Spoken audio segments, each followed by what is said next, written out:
Eric, just how the first month been for you, and I know you've been out recruiting. Just kind of take us through a timetable of the last month for you. Well, it's obviously went fast, but it's been very positive. I've been excited about the reception that we've had in the schools, and obviously I can't comment on specific recruits, but I feel very good about the direction that we're going, and the high school coaches have been very supportive. They've been calling and inquiring, and there's been a lot of feedback back and forth. And I'm in the process of putting a staff together. There are some guys in place that we just can't specifically announce just yet, but we have some guys that are in place, and we feel good about where things are going. What do you think the biggest achievement is so far in terms of getting things to where you want to be? I would say probably the biggest achievement for the program right now is the quality of staff we've been able to hire. At a later date, I'll be able to sit down and specifically comment about each individual, but I think the people of Youngstown will be very impressed with not only the resume, but once they get to know them and be around them, the quality of person and the character and what they represent. And that's what I'm excited about. You guys obviously have awareness of one of the gentlemen, because that's been public knowledge, but there's some other guys to follow that are very impressive. Eric, without being specific, how many have you filled? How many more do you need? I'm in the process of still hiring about 4 to 5 more guys, and I've been talking to a lot of people. I've been fortunate that through my travels and all the different places that I've coached, that I've made some great friends and connections. And, even though I have friendships with people, I try to step back and say, is this the best fit for Youngstown? And that's what's important for me to decide is this gentleman and his family, this coach, are they going to be a good fit for Youngstown? And that's what I'm evaluating. And I feel good about where we're at, though. Is there any big holdovers, anybody that you've been interviewing from John's staff that might come back? I interviewed all the guys that were on the previous staff, and we took basically 2 days to go through that process. And I was impressed with a bunch of those guys, and I thought that they had a lot of value.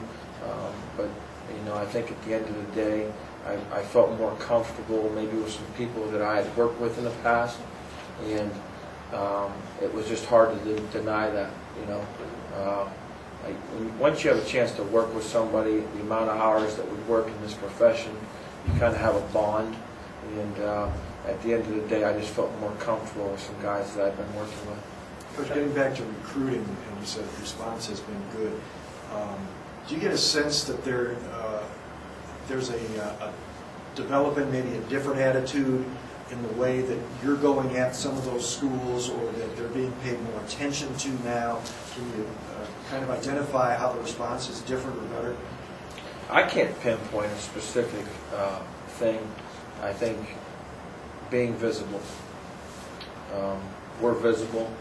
We're going to be visible. We're going to be at schools. This morning I was in schools.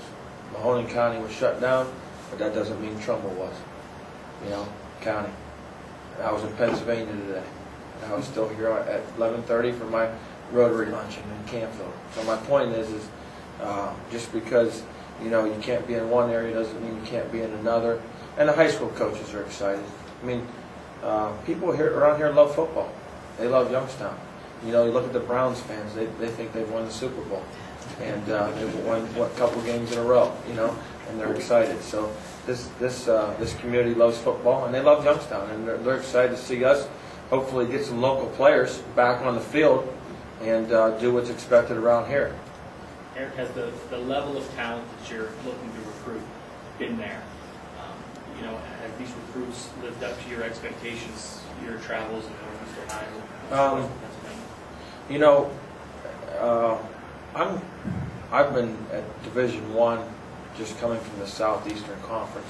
But you guys saw Alabama play last night. I had a chance to live that deal firsthand. So it's been a little bit of an adjustment for me as far as watching the talent.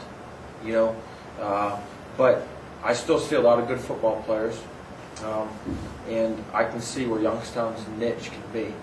And I think that's important to identify as the niche. Historically, I've been known to take players in my past, where I've been, and take kids that haven't been recruited by anybody, and over time, they become All-Americans or All-Conference players. You know, I always use Jeff Allen, for example. Jeff's a guy that I took at Illinois, that everybody was caught up in Illinois that I was taking a player that wasn't being recruited by anybody and didn't have any scholarships. Well, his first year, he started every game in the Big Ten, and he was an All-American. You know, I could talk to you about Evan Britton being the same thing. He's the second pick for the Jacksonville Jaguars of Arizona. Kenyatta Jones, New England Patriots, South Florida. So I've always had these guys. What is it? I just think there's certain characteristics that you look for of a player on film, and it's either your ego that doesn't let you recruit him, or you say, hey, I like this kid, I believe in him, I like what he's made up of.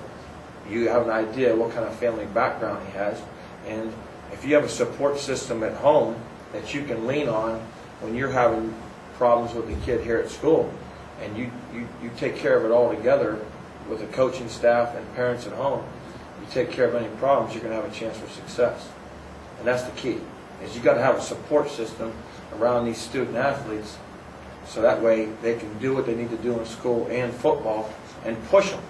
Our job as coaches is to take players where they can't take themselves. You have to drive them. And they want to be driven. They want to be disciplined. Kids love discipline. It's just you have to have a relationship with them, and they have to be coachable. They have to let you drive them. And that's the kind of kids I'm looking for.